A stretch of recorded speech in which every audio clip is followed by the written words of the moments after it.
most of the work we're going to do to be ready for pandemic 2, I call this pandemic 1, most of the work we'll do to be ready for that are also the things we need to do to minimize the threat of bioterrorism. To be ready for pandemic 2, I call this pandemic 1. We'll have to prepare for the next one. That, I'd say is will get attention this time.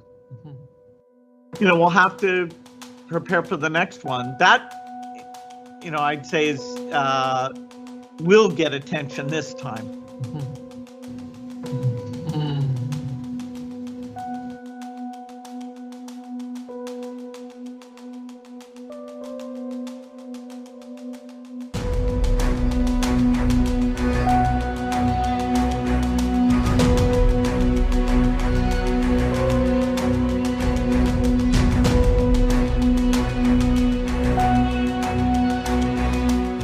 Expliciet werk je al om ons in ieder geval op weg te helpen mocht er een tweede pandemie komen. Maar eigenlijk als ik goed volg wat je al jaren zegt, dan is de kans dat een tweede pandemie komt heel erg groot. Ja, daar is wel consensus over. Dat is ook, het staat ook al een tijd lang in het 10-jarenplan van de Wereldgezondheidsorganisatie. 10-jarenplan van de Wereldgezondheidsorganisatie. Dus daar stond, bereid je voor de komende 10 jaar, er gaat een grote infectieziektecrisis komen. Nou, dit was jaar 1.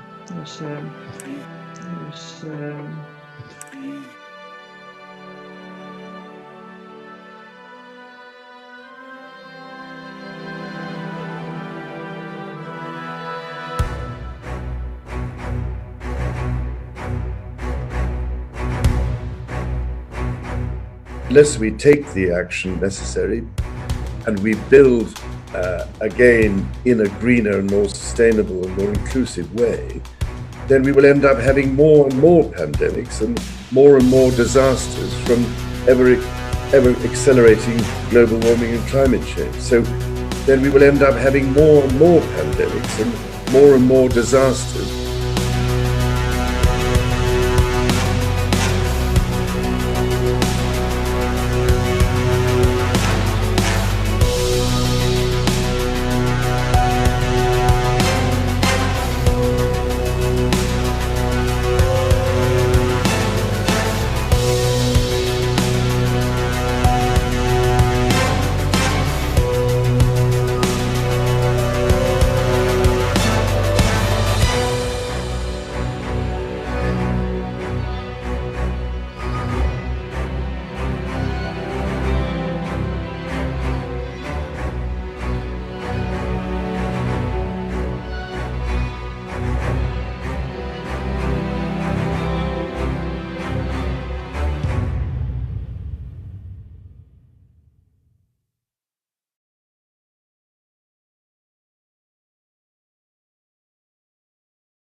There's one message that I want to leave with you today based on my experience, and you'll see that in a moment, is that there is no question that there will be a challenge to the coming administration in the arena of infectious diseases, both chronic infectious diseases in the sense of already ongoing disease, and we have certainly a large burden of that, but also there will be a surprise outbreak. But also there will be a surprise outbreak. But also there will be a surprise outbreak.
of what's looking like it will be a severe pandemic, of what's looking like it will be a severe pandemic, of what's looking like it will be a severe pandemic. And there are problems emerging that can only be solved by global business and governments working together.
Why don't we blow this system up? I mean, obviously we can't just turn off the spigot on the system we have and then say, hey, everyone in the world should get this new vaccine we haven't given to anyone yet. But there must be some way. There might be a need or even an urgent call for an entity of excitement out there that's completely disruptive, an entity of excitement out there that's completely disruptive, that's not beholden to bureaucratic strings and processes. But it is not too crazy to think that an outbreak of a novel avian virus could occur in China somewhere. We could get the RNA sequence from that an outbreak of a novel avian virus could occur in China somewhere.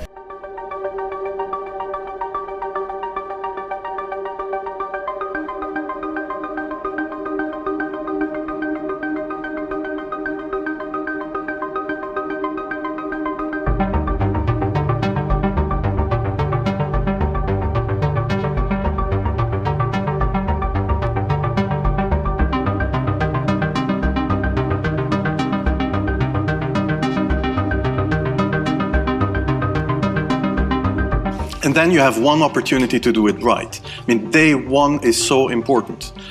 In day one, you start your communication with the press, with the people, and you have to do it right. I mean, you have to go for one voice, one message. You have to be omnipresent that first day or the first days, so that you attract the media attention. You make an agreement with them that you will tell them all, and if they call, you will pick up the phone. When you do that, then you can profit from these early days to get complete carpet coverage of the field, and they're not going to search for alternative voices. voices there, and they're not going to search for alternative voices there. I used there Sir Donaldson's quote, where he said that in the UK, by the peak of the epidemic, 40 people would die per day at the end of the summer. So 62 at that time million people in UK, 40 deaths a day. I worked it out for Belgium. That would be 7 deaths a day at the peak of the epidemic. I used that in the media. 7 Belgian flu deaths per day at the peak of the epidemic would be realistic. That is true in every year, even interpandemically. That is very, very conservative. However, talking about fatalities is important, because when you say that, people say, wow, what do you mean? People die because of influenza? And that was a necessary step to take. And then, of course, a couple of days later, you had the first H1N1 death in the country, and the scene was set and it was already talked about. And the scene was set and it was already talked about. And then you had to pick who is going to be vaccinated first. And then, well, women and children first, whatever. I mean, risk groups, they were important. And then I misused the fact. And then I misused the fact that the top football soccer clubs in Belgium inappropriately and against all agreements vaccinated they made their soccer players priority people. So I said I can use that. Because if the population really believes that this vaccine is so desirable that even the soccer players would be dishonest to get their vaccine, I said, okay, I can play with that. So I made a big fuss about this. I can play with that. So I made a big fuss about this. This is Van Ranst is raving mad. But it worked. But it worked.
What's going on? Just let me think about where to start. Well, he saw something. What is it? I saw a virus. I think some kind of disease. A virus? Like what? Like SARS? I don't know. All I know is that it's highly infectious. It may be fatal. Right now, we could all be infected. We need to make sure that everybody that's inside stays inside. I'm gonna get a few deputies on it. We'll call it a lockdown. Lockdown? No, you cannot lock the school doors with... This is for your family's safety. Maybe we should wear masks. I'm gonna swab the inside of your mouth with this little Q-tip. Damn efficient airborne transmission. It causes high fever and respiratory distress. Whatever it is, it originated in China. I'm authorizing a quarantine on everyone who's come in contact with a symptomatic person. This is your virus. I'm sorry, but there's no cure for that. Chloroquine, that's an anti-malarial drug. No. Listen, it suppresses the enzymes.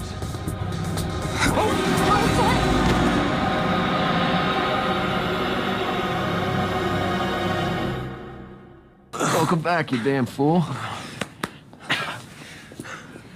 What happened? We started everyone on chloroquine, stopped the thing dead in its tracks. Now,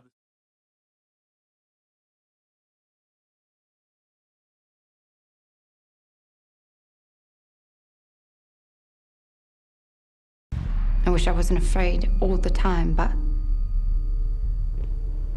I am.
we'll have to prepare for the next one. That, I'd say is will get attention this time.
If you look behind the curtains, you see, okay, this medical story with COVID-19, we have the medical facts, it's scam, it's fake.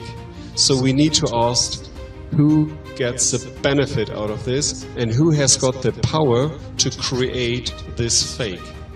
Well, and the target, these are you. You, the citizens, you and the economy.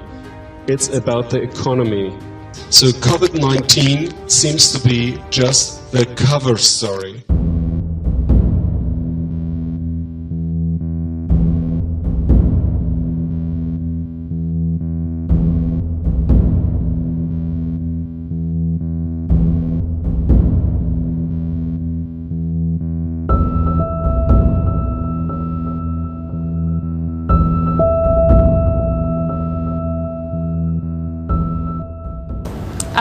We will be looking at what contact tracing looks like in the New World Order. Yes, it will be pubs and clubs and other things if we have a positive case there. Today is the first full day of the New World Order. Outdoor gatherings are limited to 2 people. Exercise is allowed, but no further than a 10-kilometre radius from your home. Browsing in shops is not permitted. Only one person per household may leave to do essential shopping. And from tomorrow, funerals are limited to 10 people. So you can expect that we will have transmission from time to time, and that's just the way it is. We've got to accept that this is the new world order. We've got to accept that this is the new world order. The new world order, our army comes marching in, partnering with police to help enforce the country's tough new quarantine laws. And also the new world order that will come into force at 12 p.m, that's midnight tonight. New restrictions on various businesses. Stay with us. We need to get used to being vaccinated with COVID vaccines for the future. I want to be straight with you. There will be no return to the old normal for the foreseeable future. I repeat, there will be no return to the old normal for the foreseeable future. So people assume we are just going back to the good old world which we had, and everything will be normal again in how we are used to normal, in the old fashion. This is, let's say, fiction. It will not happen. A vaccine on its own will not end the pandemic. Surveillance will need to continue. People will still need to be tested, isolated, and cared for. Contacts will still need to be traced and quarantined. And that's just the way it is. We've got to accept that this is the new world order.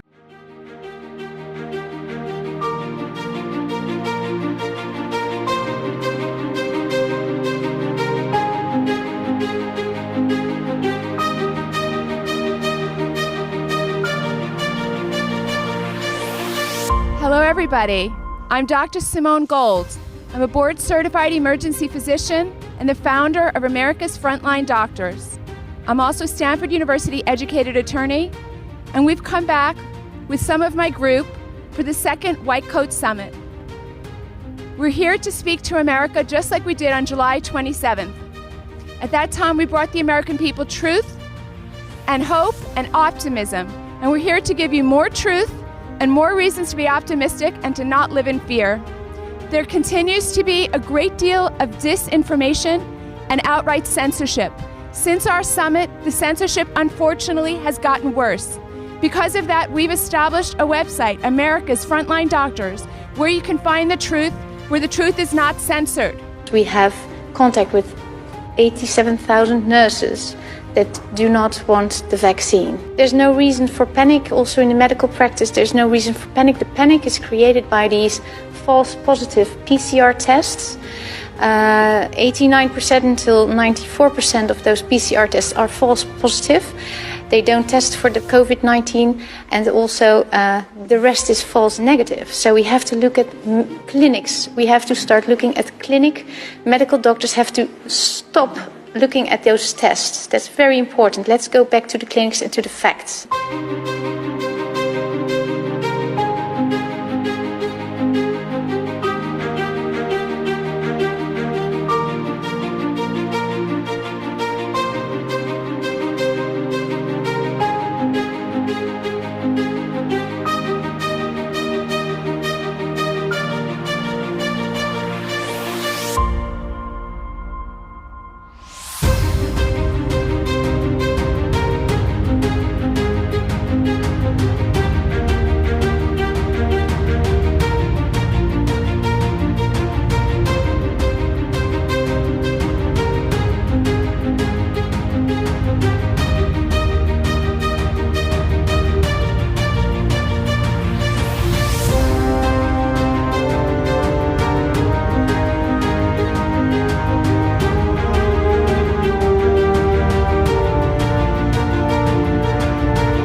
Welcome everyone. My name is Professor Dolores Cahill, and it is my great honour to inform you that we have founded the World Freedom Alliance. And this aims and will be a worldwide organization linking groups in all continents of the world and in individual countries. We have a group in 20 countries. It's called comusaf.com. So it is, there are more than 4,000 doctors using it in more than 22 countries, I have to say, exactly now. The lawyer group is getting very big. We have even a commissioner of the human rights, doctors inside that are from the Human Rights Commission, and professors from universities of international law. So there are very high class ones, and it would be great to have more lawyers in there as well as doctors. So any doctor and any lawyer is welcome.